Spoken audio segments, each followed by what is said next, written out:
কিছু মানুষ কথা দিয়ে স্বপ্ন দেখায়, তারপর নীরবে দুঃস্বপ্ন বানিয়ে দেয়।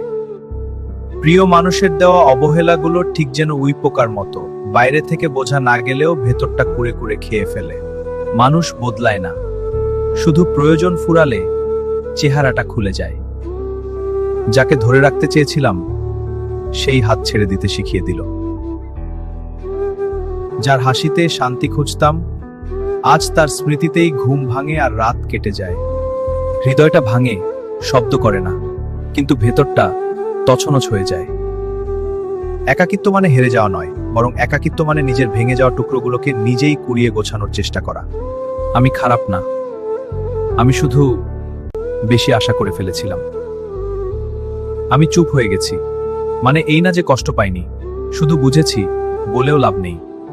কাউকে খুব বেশি আপন ভাবতে নেই, কারণ দিন শেষে মানুষ নিজের ছায়াটুকুও সাথে রাখে না। সবচেয়ে বেশি কষ্ট দেয় সেই মানুষটা যাকে সবচেয়ে বেশি বিশ্বাস করেছিলাম। আমি কাউকে হারাইনি, আমি শুধু বুঝেছি আমি একাই ছিলাম। পৃথিবীর সবচেয়ে বড় শূন্যতা হলো পাশে কেউ থেকেও তার মনের মধ্যে নিজের জন্য কোনো জায়গা না পাওয়া। হাসি দিয়ে কষ্ট আড়াল করার নামই বোধহয় জীবন। মানুষ যখন অবহেলা করতে শুরু করে তখন হাজারটা ভালোবাসার কথা বললেও কোনো লাভ হয় না। যাদের আমরা সবচেয়ে বেশি গুরুত্ব দিই তারাই আমাদের সবচেয়ে বেশি অবহেলা উপহার দেয়। অভিনয় করে ভালোবাসার চেয়ে স্পষ্ট করে অবহেলা করা অনেক বেশি সম্মানের। মাঝে মাঝে একা থাকাটা কষ্টের নয়, বরং মানুষের মিথ্যে মায়া আর অবহেলার হাত থেকে বাঁচার একমাত্র উপায়।